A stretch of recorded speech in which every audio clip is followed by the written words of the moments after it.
सबसे पहले आपको बताएं कि एक शख्स ने इल्ज़ाम आयद किया है कि शेख रशीद ने उससे गाड़ी ली और 22 लाख रुपए की गाड़ी ली और रकम अदा नहीं की। मलिक नूर आवान नामी ये शख्स है जिसने पार्लियामेंट के बाहर शेख रशीद को पकड़ लिया। मलिक नूर आवान की शेख रशीद से तकरार काफी देर तक हाथ ना छोड़ा। शेख रशीद ने ऐवान में स्पीकर से मामले की शिकायत कर दी। वज़ीर दाखिला की हिदायत पर मलिक नूर आवान को हिरासत में ले लिया गया।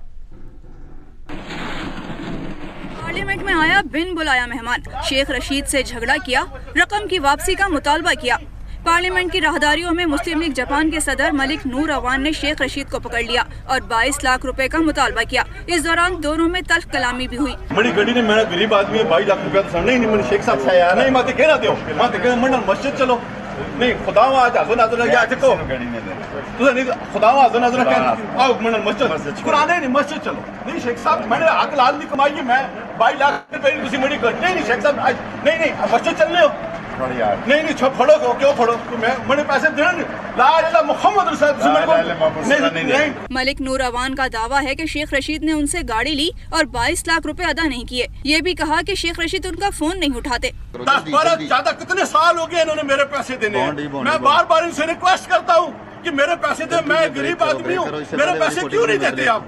लेकिन मैंने थाने में रिपोर्ट भी किया, पुलिस भी इनकी कर गई, लेकिन आज तक इन्होंने मेरे साथ आज मैं असेंबली में इसलिए आया हूँ कि यहाँ पे मुझे ये मिल जाएंगे। वैसे ये मेरा फोन ही नहीं उठाते। आज मैं इसलिए आया हूँ कि मुझे यहाँ पे मिलेंगे। मीडिया से गुफ्तगू करते हुए शेख रशीद का कहना था कि मलिक नूर आवान नून लीग का गुल्लू बट है। तयशुदा प्लान के तहत उसे भेजा गया। अगर उन्हें कोई नुकसान पहुंचा तो जिम्मेदार नवाज शरीफ होंगे।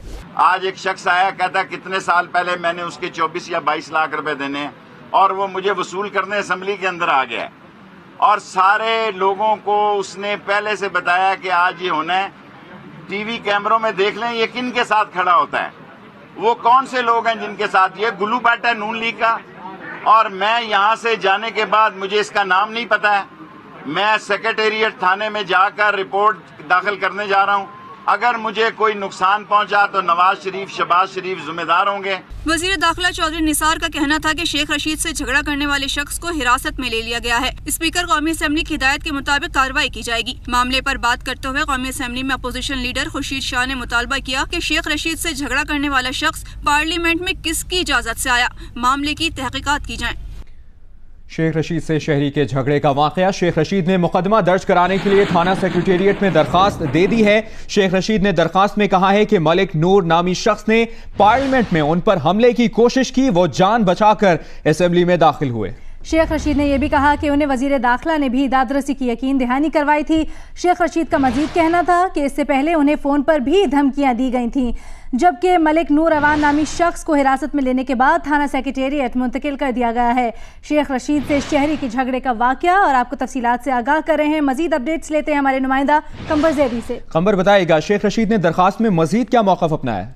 जी बिल्कुल, शेख रशीद ने थाना सेक्रेटेरिएट में दरखास्त जमा कराई है। उसमें ये मौक़िफ़ अपनाया गया है कि उन्हें डराया गया है, उन्हें धमकाया गया है और उन्हें मुसलसल धमकियां मिल रही हैं। और इन धमकियों के बारे में जो है वो वजारत दाखिला को भी आगाह कर चुके हैं, लेकिन वजारत दाखिला की तरफ से कोई दाददसी नहीं की गई। इसके बाद दरखास्त से जमा कराने के बाद उन्होंने मीडिया पे आया और मीडिया में वो रिपोर्ट दिखाई और मीडिया में आकर उनका कहना था कि अगर उनको कुछ होता है, शेख रशीद को कुछ होता है, तो इसके जिम्मेदार डायरेक्ट वजीर आजम नवाज शरीफ और शहबाज शरीफ होंगे। जी सही। शेख रशीद से शहरी के झगड़े का वाकया। शेख रशीद ने मुकदमा दर्ज कराने के लिए थाना सेक्रेटेरिएट में दरखास्त दे दी है, जबकि शेख रशीद ने दरखास्त में कहा है कि मलिक नूर नामी शख्स ने पार्लियामेंट में उन पर हमले की कोशिश की, वो जान बचाकर असेंबली में दाखिल हुए और उन्हें वज़ीर दाखिला ने भी दादरसी की यकीन दहानी कराई थी। ये वाक़या आज सुबह पेश आया जब पार्लियामेंट के बाहर, पार्लियामेंट हाउस के बाहर एक शख्स, ये मलिक नूर नामी शख्स है, जिसने शेख रशीद का हाथ पकड़ लिया और उनसे कहा कि 22 लाख रुपए देने हैं। उन्होंने जापान से एक गाड़ी मंगवाई थी जिसकी रकम अभी तक अदा नहीं की गई, जिस पर शेख रशीद वापस पार्लियामेंट हाउस के अंदर पहुंच गए। उसके कुछ देर बाद गाज आए और उन्होंने मलिक नूर आवान को हिरासत में ले लिया और हिरासत में लेने के बाद थाना सेक्रेटेरिएट मुंतकिल कर दिया। उसके बाद शेख रशीद थाना सेक्रेटेरिएट गए और वहाँ पर इसके खिलाफ FIR दर्ज करवाई। शेख रशीद ने मीडिया से गुफ्तगू भी की और कहा कि अगर उन्हें कुछ हुआ, कुछ नुकसान पहुंचा तो नवाज शरीफ और शहबाज शरीफ जिम्मेदार होंगे। उन्होंने कहा कि ये गुल्लू बट है नून लीग वालों का, जिस किसने रकम का मुतालबा किया। कमर जैदी भी हमारे साथ लाइन पर मौजूद हैं। आसिफ अली भट्टी हमारे नुमाइंदे, उन्होंने भी हमें ज्वाइन किया है, उनसे मजीद बात करेंगे। आसिफ अली भट्टी, आपने ये तमाम तर जो वाकया है आपने रिपोर्ट भी किया, हमें लम्हा बलम्हा इस हवाले से अपडेट भी दी। सूरत हाल अभी क्या है और इस शख्स ने कोई बात की है मीडिया से, उसने क्या मौक़िफ़ अपनाया है? जी बिल्कुल, आज जो वाकया पेश आया है पार्लियामेंट हाउस के गेट नंबर 1 पर, जब एक शख्स जो कि पाकिस्तान मुस्लिम लीग नून का जापान का सदर कहता है खुद को, उसने मुतालबा किया था कुछ रकम का साबिक वजीर शेख रशीद अहमद से, जो कि अवामी मुस्लिम लीग के सरबराह भी हैं, और उनसे जब उन्होंने तकाजा किया रकम का तो शेख रशीद अहमद का ये जवाब था कि वो रकम वापस कर देंगे। लेकिन उसके बाद शेख रशीद यहाँ पे प्रेस टॉक करने के लिए आए और उन्होंने वाजे किया कि उनका इस शख्स से कोई ताल्लुक नहीं है, बल्कि उसे जानते ही नहीं है, और वो उसके खिलाफ थाने में जाकर रिपोर्ट दर्ज करवाएंगे, FIR दर्ज करवाएंगे। तो उसके बाद उनसे मैंने ये सवाल भी पूछा कि क्या आपने रकम देनी है, कोई लेन देन का मामला है, तो उसका उन्होंने कोई वाज़ेह जवाब नहीं दिया है। इससे पहले शेख रशीद ये बात कह गए थे कि वो अपनी रकम वापस कर देंगे, उसी शख्स को जवाब दिया था उन्होंने, और उस शख्स ने सिर्फ ये तकाजा किया था कि आप मस्जिद में चले पार्लियामेंट की, वहां पर अनोथ मुझे बताइए कि कब तक आप मेरे पैसे वापस करेंगे। अब इस मामले का जो अगला मरहला है वो शुरू हो चुका है, इन्वेस्टिगेशन चल रही है। स्पीकर चैम्बर में उस शख्स को बुलाया गया, यहाँ पर जो सिक्योरिटी होती है पार्लियामेंट की अपनी और साथ में जो पुलिस की सिक्योरिटी है, उन दोनों ने इस केस को टेकअप किया है, गो के वाकये के बाद किया है उसको, और उस शख्स से पूछताछ की गई है, जिसके बाद जो शेख रशीद अहमद हैं बकौल उनके वो FIR दर्ज करवाएंगे उनके खिलाफ और तहकीकात होंगी। लेकिन जो इंटरनल सिक्योरिटी की जो बात यहाँ पर की जा रही थी, क्योंकि ऐवान में मामला चला गया, वजीर दाखिला के नोटिस में आ गया, तो उन्होंने उस पर तहकीकात करवाई हैं। लेकिन ये भी इतलात मौसूल हुई हैं कि उसके बाद जैसे ही ये वाकया हुआ है, उस शख्स को पास भी जारी किया गया है, और उसको जो कार्ड होता है अंदर नेसेसरी होता है जब आप पार्लियामेंट में दाखिल होते हैं या गेट से अंदर दाखिल होते हैं, तो वो कार्ड भी उसे बाद में कहीं जारी कर दिया गया है। लेकिन इसके बारे में अभी तक कोई वाज़ेह चीज सामने नहीं आई। लेकिन उस शख्स के मुताबिक वो सिर्फ इस मकसद के लिए यहाँ पर पार्लियामेंट में आया था कि शेख रशीद उसे पकड़ाई नहीं दे रहे थे, और जब वो यहाँ पर उसे पता चला कि आज शेख रशीद आए हुए हैं, तो उन्होंने मौका जानकर मीडिया की मौजूदगी में अपना केस को टेकअप किया है ताकि उसको रकम वापस मिल सके। लेकिन अभी तक इस सारे मामले पर हुकूमत की तरफ से काफी डिफेंसिव पोजीशन आई है कि हुकूमत कह रही है कि कोई भी मामला हो, यहाँ पे वज़रा के साथ भी हमारी बातचीत हुई है, अरकान पार्लियामेंट से भी हुई है, उनका ये कहना है कि कोई भी मामला हो, लेन देन का हो या जाती मामला हो, वो पार्लियामेंट से बाहर होना चाहिए, क्योंकि पार्लियामेंट का एक अपना तकद्दुस है, पार्लियामेंटेरियन का अपना एक तकद्दुस है, और यहाँ पर जो सिक्योरिटी है उसको पार्लियामेंट का अपना तकद्दुस है जिसे पामाल नहीं करना चाहिए। बहुत शुक्रिया आसिफ अली भट्टी हमें अपडेट करने के लिए।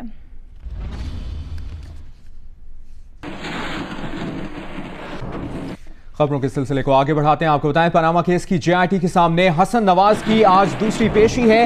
हसन नवाज 4 घंटे से जुडिशल कॉम्प्लेक्स में मौजूद हैं, जबकि JIT ने हुदैबिया पेपर मिल्स के बाद चौधरी शुगर मिल्स का रिकॉर्ड भी SCCP से हासिल कर लिया है। वज़ीर-ए-आज़म नवाज शरीफ के छोटे साहबजादे पनामा पेपर्स केस की तहकीकात करने वाली JIT के सामने आज दूसरी मरतबा पेश हो गए। जुडिशल अकेडमी आमद के मौके पर हसन नवाज के हमरा डॉक्टर आसिफ किरमानी और वजीर ममलिकत तारिक फजल चौधरी भी थे। हसन नवाज ने जुडिशल अकेडमी पहुंचे पर वहां मौजूद कारकुनों को देखकर हाथ हिलाया। इस मौके पर मीडिया से गुफ्तगू करते हुए डॉक्टर आसिफ किरमानी का कहना था कि ये JIT है या जेम्स बॉन्ड की सनसनीखेज मूवी, यहाँ चिड़ी भी पर नहीं मार सकती और ऐसे में तस्वीर लीक कर दी जाए। ये कोई JIT है या कोई जेम्स बॉन्ड 007 की सनसनीखेज मूवी है कि सनसनी फैलाई जा रही है? भाई यहाँ तो चिड़ी नहीं पर मार सकती। हम तो इधर देखते भी हैं तो डर के, मुझे तो डर आता है इधर देखते हुए भी, इसलिए मैं आपकी तरफ मुंह करके खड़ा हुआ हूँ कि सारा इंतजाम और इस्लाम इनके हाथ में, और एक तस्वीर लीक कर दी जाती है। मेरी मालूमात के मुताबिक वो तस्वीर जो हुसैन नवाज शरीफ साहब की जारी की गई, वो वेटिंग एरिया की तस्वीर नहीं थी, वो तस्वीर इंटेरोगेशन रूम की है। वज़ीर-ए-आज़म के छोटे साहिबजादे हसन नवाज इससे पहले भी एक बार JIT के सामने पेश हो चुके हैं, जबकि वज़ीर-ए-आज़म के बड़े साहिबजादे हुसैन नवाज कल JIT के सामने दोबारा पेश होंगे। तहरीक इंसाफ के तर्जुमान नईमुल हक ने कहा है कि उन्होंने शुरू में ही कह दिया था कि JIT की राह में रुकावट डालने की कोशिश की जाएगी। पहले तारिक शफी और फिर वज़ीर-ए-आज़म के साहबजादे ने JIT के खिलाफ बयान दिए। और नईमुल हक का यह भी कहना था कि हुसैन नवाज की JIT में पेशी की तस्वीर लीक कराई गई, जबकि निहाल हाशमी से ऐसे अल्फाज कहलवाए गए जो अदलिया और JIT के खिलाफ थे। आसिफ किरमानी और इनके और जो साथी हैं जिन्होंने JIT के रवैये के खिलाफ गुफ्तगू की है, ये सब कुछ एक ऐसी साजिश का नतीजा है जिसकी इब्तिदा वज़ीर-ए-आज़म के घर से हुई है। वज़ीर-ए-आज़म ने खुद, और ये हमने शुरू ही में कह दिया था कि ये JIT की राह में जो ये रुकावट बनने की पूरी कोशिश करेंगे, और वाक़यात ने साबित कर दिया है कि इन्होंने आगाज़ ही इससे किया। इनके कज़न तारिक शफी ने JIT के खिलाफ एक बयान दिया, फिर इनके साहबजादे ने बयान दिया, फिर इनकी जानिब से एक तस्वीर रिलीज की गई, फिर इन्होंने सेनेटर निहाल हाशमी से वो अल्फाज कहलवाए जो GIT के और अदलिया के खिलाफ थे। अब इन्होंने अपने और साथियों को, जिसमें किरमानी या और लोग शामिल हैं, इनको इस काम पर मामूर कर दिया है कि तुम GIT के खिलाफ जहर उगलो। जबकि पनामा लीक्स की GIT ने चौधरी शुगर मिल्स का रिकॉर्ड भी हासिल कर लिया है। जराये के मुताबिक चौधरी शुगर मिल्स का रिकॉर्ड SCCP के 2 अफसरान ने GIT को दे दिया है। जराये का कहना है कि SCCP ने हुदैबिया पेपर मिल्स और चौधरी शुगर मिल्स की तहकीकात की हैं। SCCP ने तहकीकात में बरतानवी माली इदारों से खतो किताबत भी की। हुदैबिया पेपर मिल्स और चौधरी शुगर मिल्स का तहकीकाती रिकॉर्ड GIT के पास है।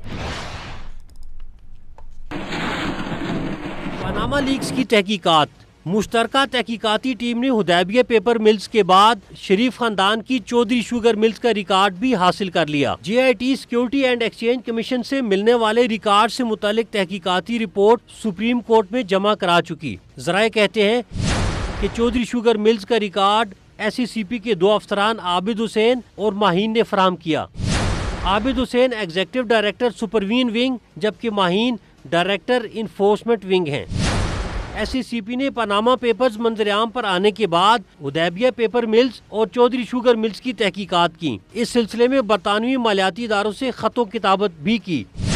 हुदैबिया पेपर मिल्स और चौधरी शुगर मिल्स से मुतालिक SCCP की तहकीकात का तमाम रिकॉर्ड GIT के पास मौजूद है। हुदैबिया पेपर मिल्स और चौधरी शुगर मिल्स के हवाले से नैब ने परवेज मुशर्रफ दौर में भी तहकीकात शुरू की थी, ताहम साबिक सदर ने तहकीकात रोकने का हुक्म दे दिया।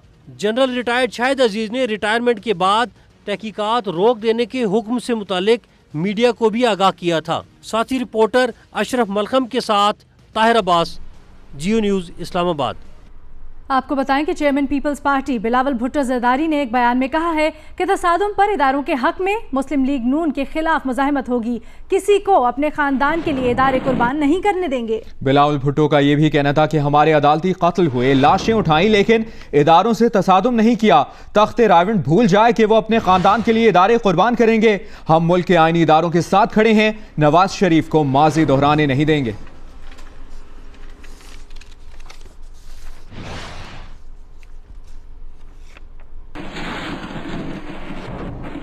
वज़ीर आज़म नवाज शरीफ 2 रोज़ा दौरे पर काज़ाकिस्तान के दार हुकूमत आस्ताना पहुंच गए हैं। वज़ीर आज़म शंघाई ताउन तंजीम के सरबराही इजलास में शिरकत करेंगे। SCO के सरबराह इजलास के दौरान पाकिस्तान को तंजीम की मुकम्मल रुकनियत दी जाएगी। वज़ीर आज़म नवाज शरीफ आज काज़ाकिस्तान और उज़्बेकिस्तान के सदूर से भी मुलाकात करेंगे। तफसीलात जानते हैं अपनी नुमाइंदा मोना खान से। मोना, बताइएगा आज का स्केड्यूल क्या है? जी बिल्कुल, आज का जो स्केड्यूल है, इस वक्त वज़ीर आज़म मौजूद हैं सदाती में, वहाँ पर उनकी मुलाकात कजाकिस्तान के सदर के साथ है। वो मुलाकात तकरीबन आधा घंटा जारी रहेगी, जिसके बाद जो अगली मुलाकात है वो उज़्बेकिस्तान के सदर के साथ है। और आज जो ज़राए के मुताबिक आज एक और मुलाकात की शेड्यूल थी अफगानिस्तान के सदर अशरफ गनी के साथ, लेकिन चूंकि स्केड्यूल सेट था इसलिए मुमकिन नहीं है कि वो मुलाकात आज हो, लेकिन कल वो मुलाकात लाजमी होगी। अफगानिस्तान के सदर के साथ भी मुलाकात तय है और ये रिक्वेस्ट की गई थी अफगानिस्तान की जानिब से, उनकी जानिब से ये दरख्वास्त की गई थी कि वो इसके साथ मिलना चाहते हैं।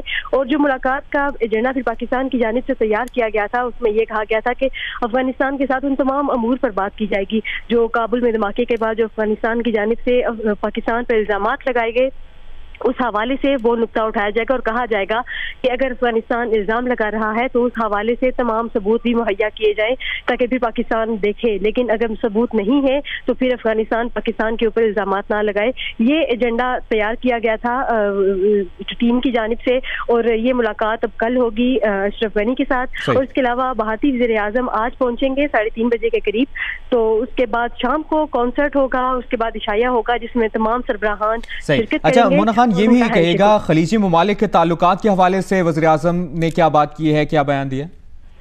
जी बिल्कुल, इस हवाले से गैर रस्मी गुफ्तगू हुई थी। इस गैर रस्मी गुफ्तगू में वज़ीर आज़म का ये कहना था कि हमारे लिए तमाम खलीजी ममालिक में सऊदी अरब भी अहम है, कतर भी अहम है, कुवैत भी अहम है और ईरान से भी हमारे ताल्लुकात हैं। ईरान हमारा हमसाया मुल्क भी है, हमारी सरहदें मिलती हैं, इसलिए हमारे लिए तमाम ममालिक अहम हैं।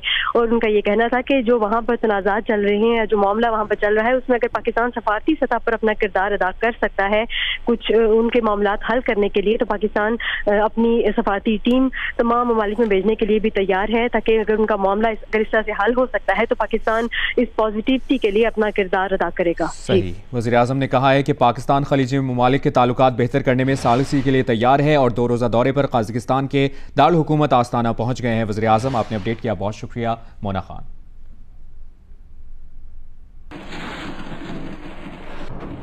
दूसरी जानिब army chief general Qamar Javed Bajwa ने SSG ट्रेनिंग सेंटर तरबेला का दौरा किया है। ISPR के मुताबिक तरबेला में नाइजेरियन फोर्सेस के दस्ते ने 8 हफ्तों की तरबियत मुकम्मल की। नाइजेरियन दस्ता 26 अफसरान समेत 440 नौजवानों पर मुश्तमिल था। आर्मी चीफ ने कहा कि पाक फौज इंसदाद दहशतगर्दी का वसी तजुर्बा रखती है। दहशतगर्दी अफरियत है, इसके खात्मे के लिए मिलकर कोशिशें करना होंगी। जनरल कमर जावेद बाजवा का कहना था कि दहशतगर्दी से निपटने के लिए मुश्तरका कोशिशों की जरूरत है। दोस्त ममालिक को इंसदाद दहशतगर्दी की तरबियत देने के लिए तैयार हैं।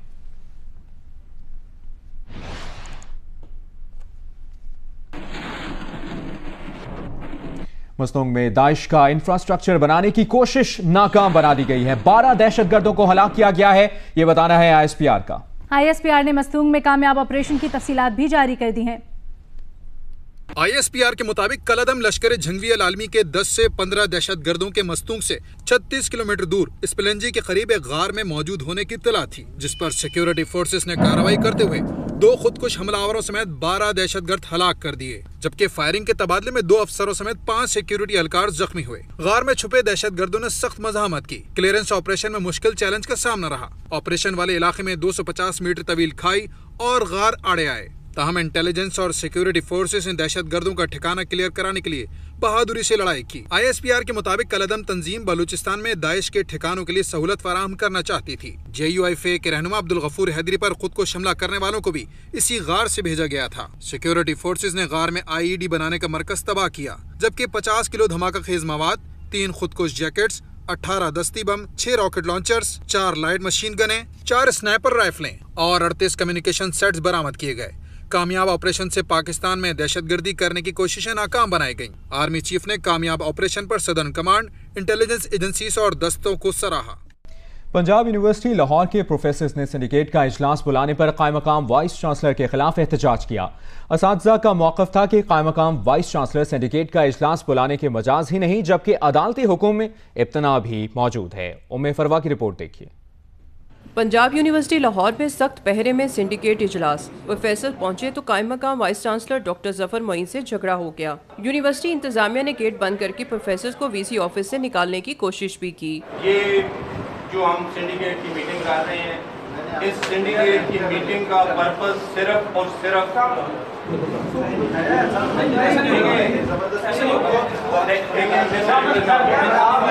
प्रोफेसर का कहना था कि अदालती हुक्म में तनाही भी मौजूद है। सिंडिकेट के मेंबरान की तादाद भी कम थी, जबकि यूनिवर्सिटी कवायदो ज़वाबित के मुताबिक कायम मकाम वाइस चांसलर सिंडिकेट इजलास बुलाने के मजाज भी नहीं।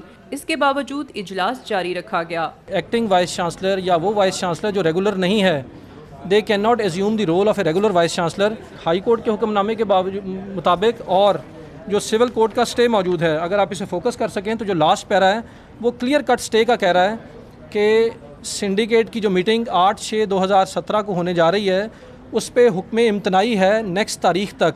असाज़ा ने अदालती हुक्म इम्तनाही की खिलाफ वर्जी पर अदलिया से नोटिस लेने का मुतालबा किया है। कैमरामैन सफ़ीर अहमद के साथ उम्मे फरवा, जियो न्यूज़ लाहौर। अब बात करते हैं कराची के मौसम की, जहां बादल कुछ देर बरसे जरूर, लेकिन अब फिर से धूप निकल आई है। आइंदा 24 घंटों के दौरान मौसम क्या रंग दिखाएगा, बता रही हैं जियो न्यूज़ की नुमाइंदा उनीबा ज़मीर शाह। कराची में मौसम कुछ देर के लिए खुशगवार ज़रूर हुआ था, लेकिन अभी फिर से धूप निकल चुकी है। मौसम जुज़वी अबर आलूद है, लेकिन धूप की वजह से गर्मी ज़्यादा महसूस की जा रही है। दर्जा हरारत 34 डिग्री सेंटीग्रेड हो चुका है। जुनूब मगरबी इलाकों से हवाएं 16 किलोमीटर फ़ी घंटे की रफ्तार से चल रही हैं और हवा में नमी का तनासुब 50% से ज़ायद है। महकमा मौसमियात का कहना है कि कराची में रात में फिर से बूंदाबांदी का इम्कान है। पूरे कराची में बूंदाबांदी नहीं हुई, कुछ इलाकों में बूंदाबांदी हुई है, कुछ इलाकों में नहीं हुई है। जबकि महकमा मौसमियात का ये भी कहना है कि रवां हफ्ते तक कराची में मौसम यूँ ही जुज़वी अबर आलूद रहेगा। बूंदाबांदी का सिलसिला रह सकता है, वक्त वक्त से जारी रह सकता है। जबकि 20 जून से वैसे ही कराची में मानसून के मौसम का आगाज़ हो जाएगा, मानसून के बादल आना शुरू हो जाएंगे। जुलाई में कराची में अच्छी बारिशों का इम्कान भी है। जी।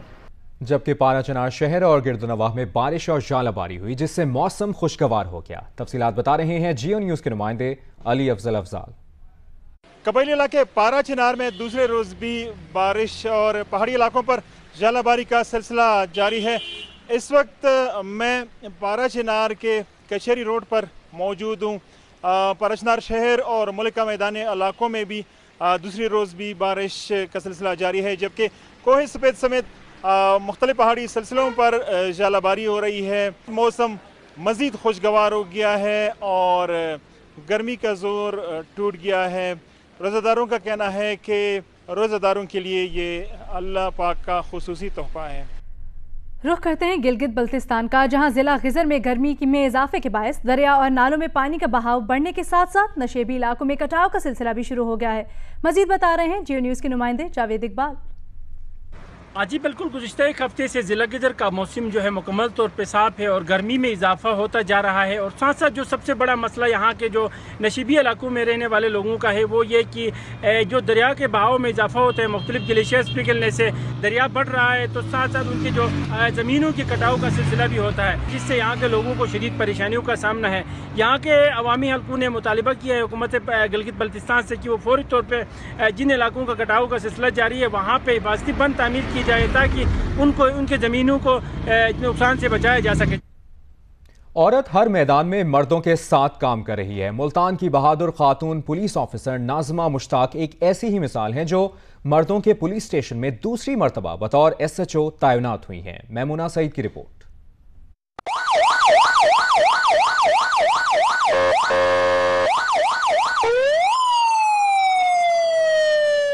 रेड, नाका, पेट्रोलिंग, सर्च ऑपरेशन करना हो या फिर डाकुओं के साथ हो मुकाबला, मुल्तान की खातून station house officer Gulgasht नाज़मा Mushtaq जराइम पेशा अफराद के लिए खौफ की अलामत बन चुकी हैं। पुलिस की सर्विस को 14 साल है और फील्ड जो क्रिमिनल के साथ मेरा डायरेक्ट वास्ता है वो तकरीबन 8-9 साल से है, क्योंकि मैं ऑलरेडी RPOs को अरेस्ट करती थी, खुद ही रेड मैनेज करती, रेड कंडक्ट करती और रेड को लीड करती थी। अरसा दराज से मर्द SHOs के साथ ड्यूटीज करने वाले पुलिस स्टेशन के दूसरे अहलकार भी खातून SHO की सलाहियतों को तस्लीम करते हैं। मेल जो ऑफिसर्स थे उनसे काफी बेस्ट और बेहतर होकर जो है ना इन्होंने काम किया इस फील्ड के अंदर।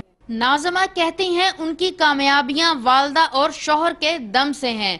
यही वजह है वक्त की परवाह किए बगैर रोजाना 18 घंटे ड्यूटी मामूल है। 2013 में पंजाब से मुंतखब होने वाली ये वाहिद खातून पुलिस ऑफिसर हैं जिन्होंने क्राइम सीन इन्वेस्टिगेशन की तरबियत तुर्की से हासिल की। आज के तरक्की याफ्ता दौर में खवातीन हर शोबे में खुद को मनवा रही हैं। उन्हीं में से एक पुलिस ऑफिसर नाज़मा मुश्ताक भी हैं जो मुजरिमों से मुकाबला करके ये साबित कर रही हैं कि खवातीन भी किसी सूरत मर्दों से कम नहीं। कैमरामैन मोतसिम क्लासरा के साथ मैमूना सईद, जियो न्यूज़, मुल्तान।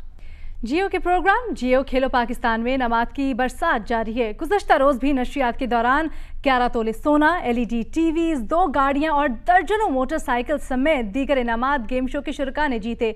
मज़ीद तफसीलात जानते हैं नादिया फैसल से।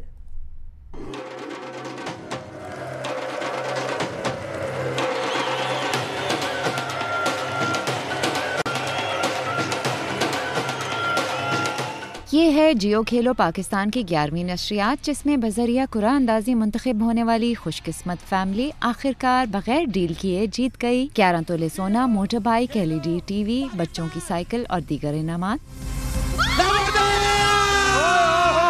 एक्सपायर होने के बाद तीसरा कार्ड निकला हैगा और फिर मेरा जब नाम आया तो बिल्कुल उम्मीद नहीं थी, बस अल्लाह से दुआ कर रही थी। हमें कोई भी उम्मीद नहीं थी कि हम लोग इतना आगे जा सकते हैं। शेबी भाई ने ऑफर की दूसरे डब्बे की, उसमें अल्लाह ने मेरे को कामयाब किया और मेरे माँ बाप की दुआओं से मैं कामयाब हुआ। नंबर 15 जी।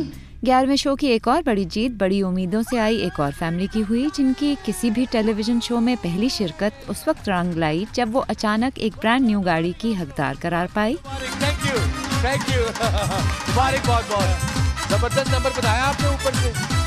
बहुत अच्छा, बहुत जबरदस्त। हम फर्स्ट टाइम आए मगर बहुत अच्छा लगा। गाड़ी वाह! हमारी ख्वाहिश थी और जो वक्त के हिसाब से मजबूरी भी थी, हम इसलिए आए भी, मगर ये शुक्र अल्हम्दुलिल्लाह। पीछे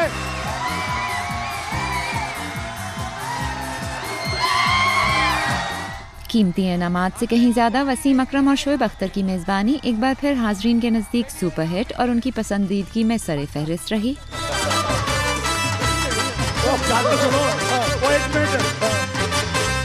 पंजाबी तो नहीं है किधर? हाँ जी पंजाबी है। अल्लाह रहम करे। ताड़ी खैर हो गए।